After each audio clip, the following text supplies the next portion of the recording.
आना चाहते हैं। उनके बाद दिगर मुकर्रिर दिगर शोरा हज़रात हैं। आपसे मेरी गुजारिश है मेरे दोस्तों, जाने का माहौल बिल्कुल न बना।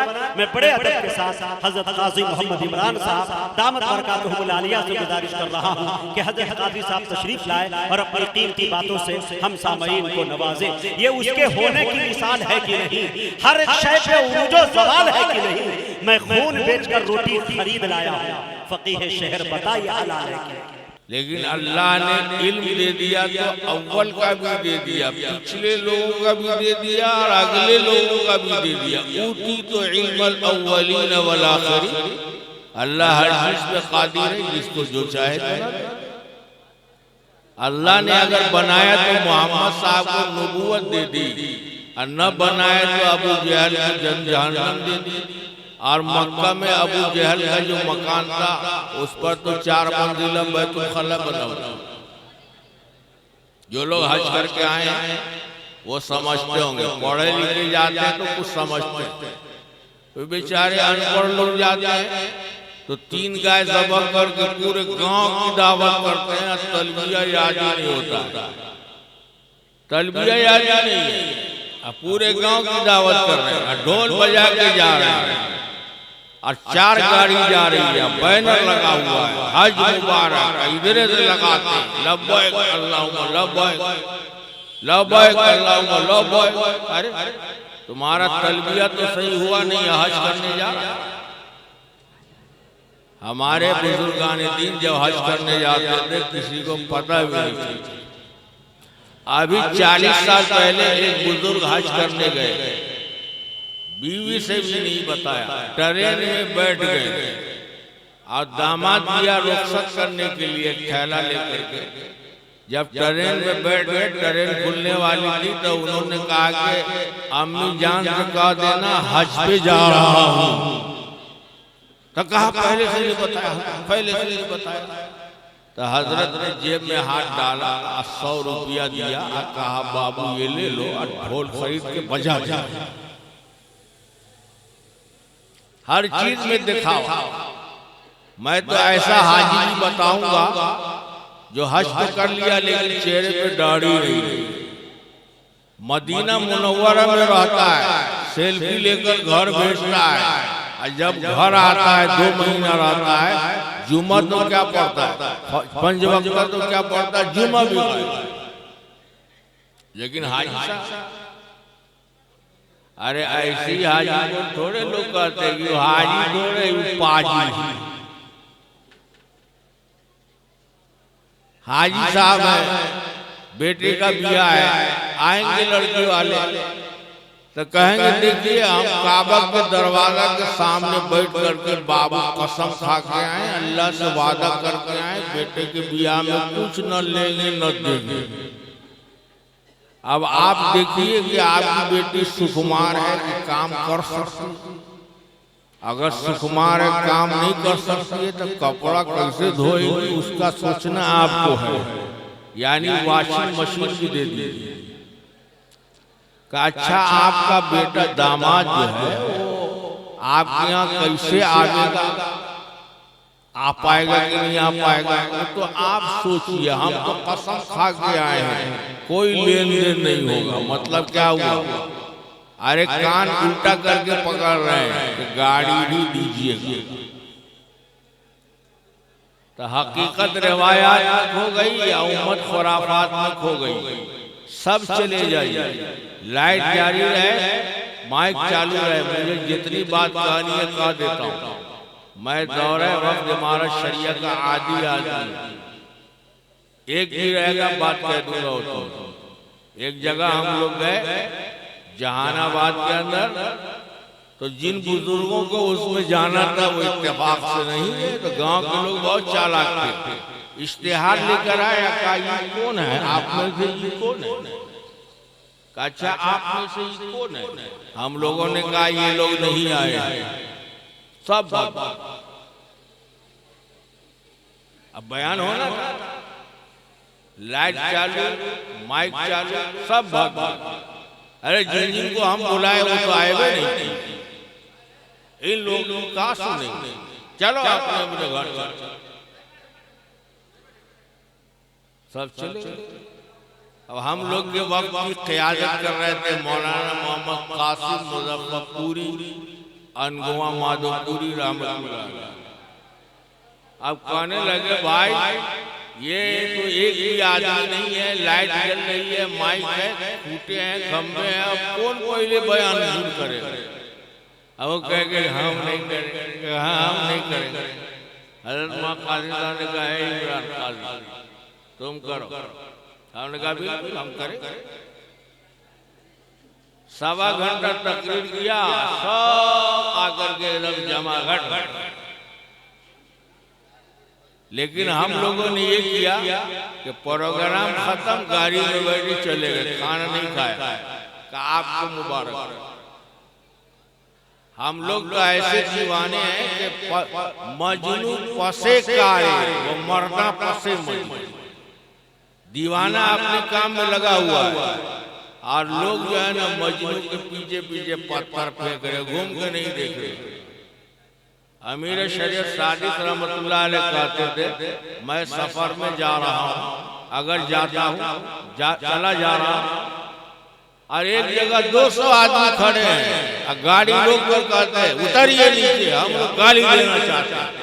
तो मैं गाड़ी से उतरूंगा, कहूँगा अस्सलाम वालेकुम व रहमतुल्लाह, दो भाई गाली जितना देना दे।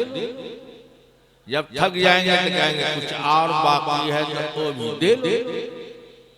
और जब बंद कर देते हैं तो कहेंगे अस्सलाम वालेकुम व रहमतुल्लाह, अल्लाह आप लोगों को सलामत रखे, गाड़ी बैठो चले।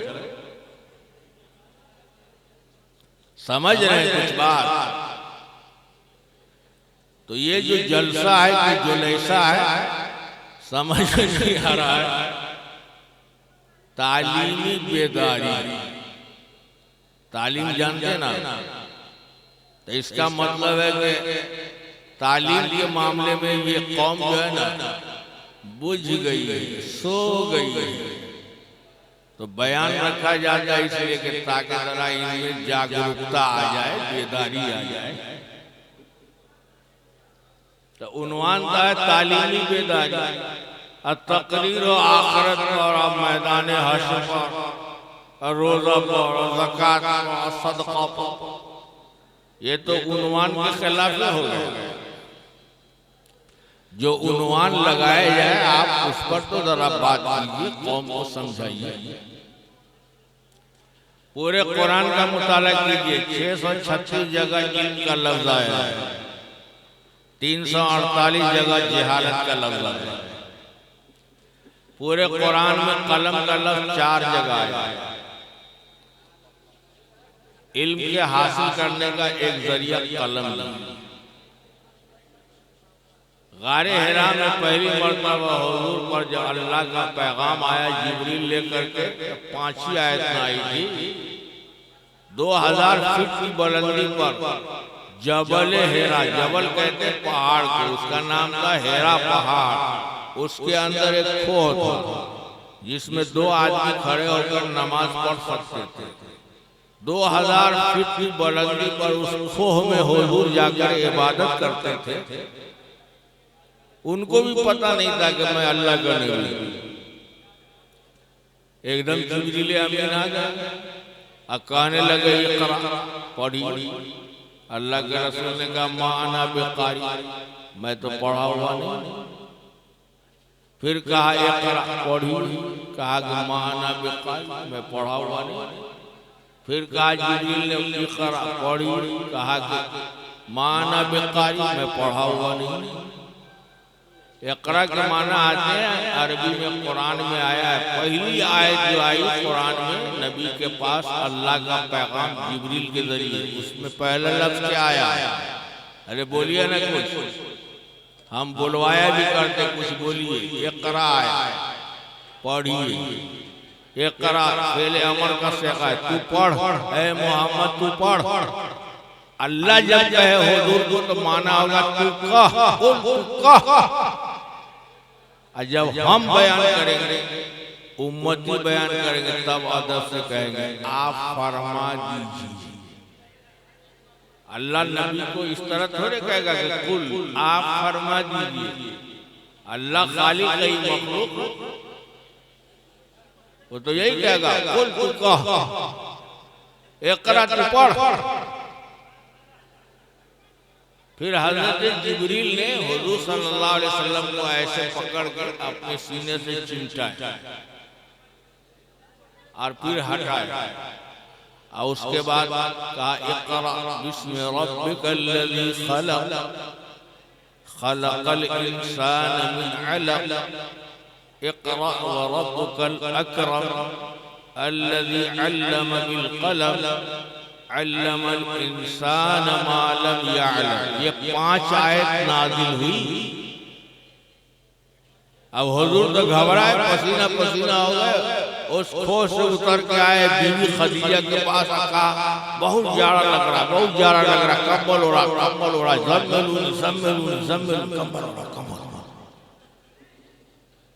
जब थोड़ा हुजूर अस्थिर हुए, यानी थोड़ा सा कप कपाहट ठंडक कम हुई, तो खदीजा ने कहा कि खदीजा से हुजूर ने कहा कि लगता मैं नहीं बचूंगी।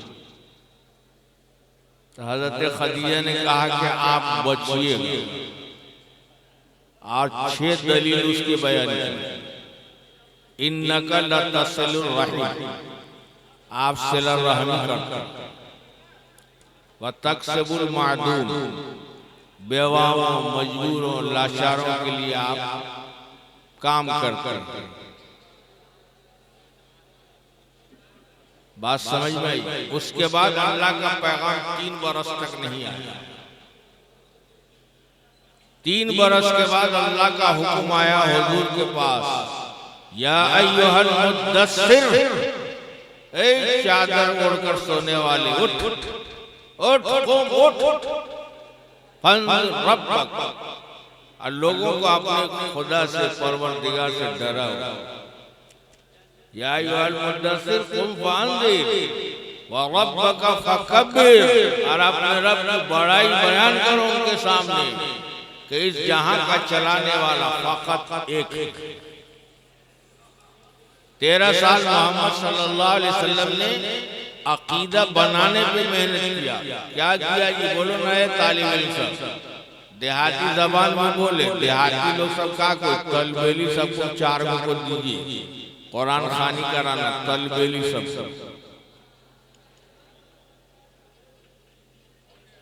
तो पहली जो आयत आई है हुजूर के पास, अल्लाह का हुक्म आया जिब्रील अमीन लेकर, वो क्या आए? अरे बोलिए ना क्या आया? इक़रा, पढ़। और पढ़ कैसे? बिस्मि रब्बिक, अपने परवरदिगार के नाम से, यानी वो इल्म हासिल करो जिसका रिश्ता अल्लाह से जुड़ता हो। वो इल्म हासिल करो जिसका रिश्ता अल्लाह से जुड़ता हो।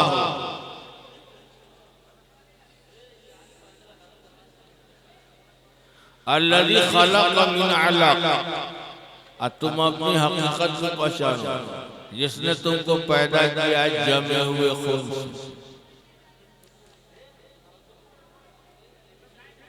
उसके बाद फिर कहा इक़रा, पढ़, व रब्बुकल अकरम, तेरा रब बहुत दाता। पढ़ के तो देखो अल्लाह बहुत इल्म दे दे।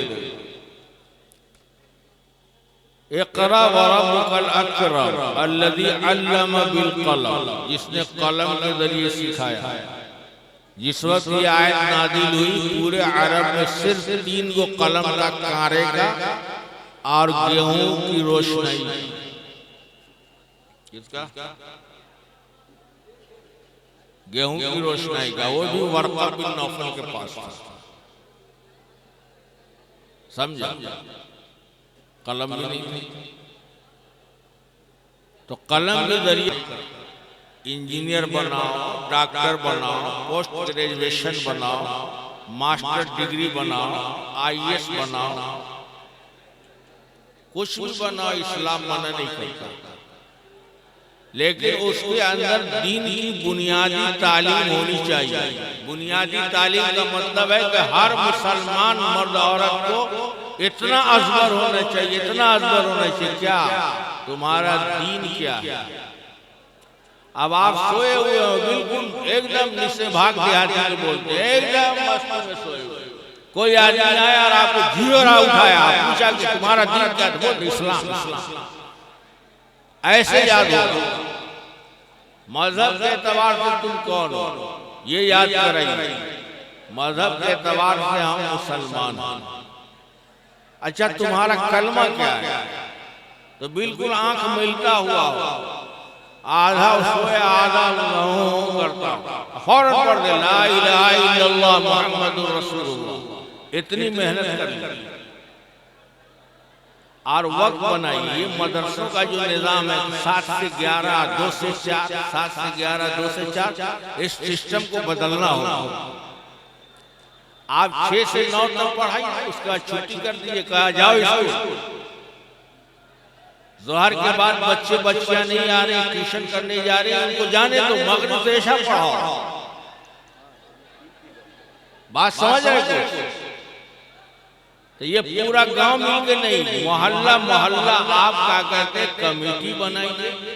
आपका असर रसूख है, लोग बात मानते हैं। कोई मसला आता है तो आपके पास आते हैं, हमारा मसला हल कर दो, हमारी पंचायत कर दो। तो आप क्या कहते हैं पढ़ने के हिसाब से भी तो उनकी पंचायत कीजिए कि तोरा बेटा मदरसा जाओ, तोरी बेटी मदरसा जाओ। दीन की बुनियादी तालीम हासिल कीजिए। आलिम बनना जरूरी नहीं है, ज़ाब्ते का आलिम बनना जरूरी नहीं है, हलाल हराम तक जानना जरूरी है, बस। बात समझ? तब कौम में तालीम की बेदारी आएगी। ये कौम रिक्शा चलाकर, लकड़ी चीरकर, टेम्पो चलाकर, गेहूं रोपकर, धान काटकर अपनी गाढ़ी कमाई से मदरसा को देते हैं ताकि मुसलमान के बच्चे बच्चियां दीन की बुनियादी तालीम हासिल कर सकें। इस वक्त पूरे मुल्क में मुसलमान अपनी गाढ़ी कमाई से जो तालीम की दरसगाहें चला रहा है वो 3,40,000 है। सरकार की तरफ से जो तालीम की दरसगाहें नीचे से लेकर ऊपर तक वो सिर्फ 1,64,000 है। लेकिन ये 3,40,000 में, ये 3,40,000 में पढ़ने वाले मुसलमान के बच्चे बच्चियां कितने हैं? सिर्फ 3.5%। बाकी कहाँ जाते हैं? 94% कहाँ जाते हैं? आपने कभी फिक्र किया? कत्ल सिर्फ इसका नाम नहीं है कि छुरी से गर्दन काट दे। कत्ल सिर्फ इसका नाम नहीं है कि छुरी से गर्दन काट दे। कत्ल इसका भी नाम है कि ये बच्चा आइंदा चल कर के कौम का बेहतरीन मुकर्रिर हो सकता था, कौम का बेहतरीन दाई हो सकता था, कौम का बेहतरीन मुस्लिह हो सकता था, कौम का बेहतरीन रहबर हो सकता था। आपने उसको जरी में भेज दिया, उसको बैग में भेज दिया, उसको होटल में प्लेट साफ करने के लिए भेज दिया। ये भी कत्ल है। आपने उसको कत्ल कर दिया। जो दीन नहीं जानता है, इस्लाम नहीं जानता है, दीन और इस्लाम न जानने की ही वजह है कि ऐसी जीन्स पहनता है जहाँ जगह जगह डोरा हटा हुआ होता है। इतनी चुस्त बेल्ट लगाता है कि वो अगर रुकू और सजदे में जाता है तो उसके पाखाने तक जाने वाली जो नाली होती है वो आधा नजर आ जाता है। मुसलमान जरा अल्लाह से हया भी करो। सिर्फ तालीमी बेदारी जलसा कराने से या मौलाना लोग को बुला करके, शायर को बुला करके, आप पैसा लुढ़ा करके आप क्या करके जमानत नहीं मिल सकती है। कुछ जिम्मेदारी लेनी होगी। कुछ समझ रहे मेरी बात? इस तरह से तालीमी बेदारी जागरूकता आएगी। और आपको जो सारी मखलूक पर अल्लाह ने फजीलत दी है, बढ़ाई दी है, उसकी वजह सिर्फ एक है इल्म। इसलिए एक शायर ने शेर कहा, रुतबा आदम को मिला है इल्म से, रुतबा आदम को मिला है इल्म से, वरना खाकी तो खाकी इज्जत, वरना हम लोग तो खाकी है ना भाई। अरे मिट्टी से न बनाए गए हैं। खाक मिट्टी को कहते थे, मिट्टी की कोई कीमत है? आप पाँव रख कर रौट करके चलते खोद देते हैं, वो बेचारी बोलती नहीं, खामोश है। ट्रैक्टर चलाते, गढ़ा करते, उसके सीने को धंसा देते, बोलती है वो क्या है, उसकी कोई इज्जत नहीं। तो अगर आपके पास इल्म नहीं है, आपके पास जानकारी नहीं है, आज दुनिया सिस्टम में आ चुकी है, तरक्की कर चुकी है, जमाना बिल्कुल इस तरह का ऐसे करवट ले चुका है, तो कुछ अपने अंदर भी तो चेंजिंग लाइए कि सिर्फ सजदे का निशान लगा लीजिए, हाथ में तस्बीह ले लीजिए, लंबा कुर्ता पहन लीजिए, पाजामा टखने से ऊपर कर लीजिए, सजदे पे सजदे किए जाएं, सजदे पे सजदे किए जाएं, और मेरी बच्चियां, मेरे बच्चे, मेरी बीवी के दिन की खबर है। ये कहाँ भटक रहे, ये कहाँ जा रहे? आपने कभी उनके दिन की फिक्र किया, उनके तरक्की की फिक्र किया, आपने उसके इल्म की फिक्र किया कि मेरा बच्चा मोटा झोटा खा करके, लेकिन वो हाफिज भी बनेगा, आलिम भी बनेगा, और असली तालीम, दुनियावी तालीम में भी टॉपर हो।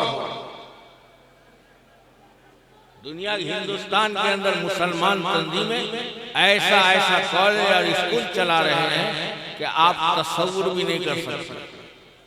क्या मुसलमान 10 कट्ठा जमीन दे करके स्कूल नहीं चला सकता, कायम नहीं कर सकता? सरकार के स्कूल के भरोसे रहिएगा, जहाँ पढ़ाई नहीं होती है, मास्टर आता है, पेंसिल और कागज लेकर के जोड़ता रहता है, टीए कितना मिलेगा, डीए कितना मिलेगा, मिड डे मील में अंडा खिलाएंगे नहीं, आलू खिलाएंगे, लिखेंगे अंडा मिलेगा। समझ रहे हैं? अगर स्कूलों में तालीम सही होती तो कोई बच्चा ट्यूशन नहीं करता, पढ़ाई नहीं। मैं अपना तजर्बा बताता हूँ, मदरसा बोर्ड की सनद पर बहाली है। पहले जमाने में इतनी कड़ाई नहीं थी, 95, 80, 85 नंबर टॉप नंबर आया हुआ बहाल हो गया। मैं खुद अपने बच्चे का नाम लिखाने गया, 2 बच्चियां जो मेरी शागिर्दा हैं स्कूल में टीचर बनी, मैंने अपने एक बच्चे का नाम लिखाया उसको कि अब्दुल्ला हसन लिखो। जब कभी मैं उधर रुक करता हूँ, सारे टीचर क्या करते हैं, पतलून ढीली होने लगती, काई साहब चला जरूर कुछ सुधर कर। एक हेडनी को तो हमने कहा शर्म नहीं आती, सरकार की तनख्वाह लेती है, यहाँ करके स्वेटर बुन रही है तू, सीधे बोलते हैं वो मेरा क्या बिगाड़ेगा, जो मेरी तकदीर में लिखा है वो हो। अरे गाने में पढ़ दिया तो गाना, लेकिन असल तो वो नजर है ना, जिसकी किस्मत में जो लिखा था अपनी मंजिल पे काम आया, किसी के हिस्से में प्यास आई, किसी के हिस्से में जाम आया। अब उसको फिल्म के पर्दे पर गा दिया मोहम्मद रफी ने, कहा ये गाना है, कहा ये गीत है। समझ रहे? शूटर बोलती है आकर, एक दूसरे से गप्पे करते हैं, 2 औरत एक जगह बैठी और 2 घंटा खामोश रही, दुनिया का सबसे बड़ा झूठ। याद रखिए, 6 की 6 में से किसी ने हसन, अब्दुल्ला हसन नहीं लिख सकते, नहीं लिख सकते। मैंने कहा तुम लोगों का अपना सर्टिफिकेट फाड़ देना चाहिए, सरकार से जो तुमको वेतन मिलता है ये तुम्हारे लिए बिल्कुल हराम। हरामखोरी को हरामखोरी समझते नहीं, अरे दीन का इल्म रहता, हलाल हराम का रहता तब न समझते। आंगनबाड़ी सेंटर आपने बना हुआ है, 30,000 की रकम आती है, तनख्वाह आती है, चना की दाल आती है, तौलिया आती है, अंडा खिलाना ही खिलाना।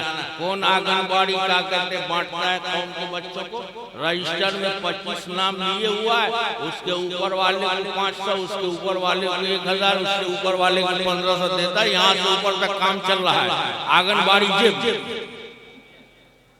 क्या हम हलाल खाने वाले का शानदार मकान बना रहे हैं? अरे तुम सोच रहे हो काजी कि ये 5 रुपए का जो तुम पान खा रहे हो, तुमको 10 मरतबा सोचना चाहिए कि ये मेरे 5 रुपए जो है पान के, ये मेरे 5 रुपए हलाल है कि हराम है? समझ रहे कि नहीं समझ? अल्लाह के ये भी सवाल होगा, मीना ही नहीं कसब हो, कहाँ से कमाए? अरे हलाल कमाए कि हराम कमाए? बुरा मत मानिएगा। मदरसा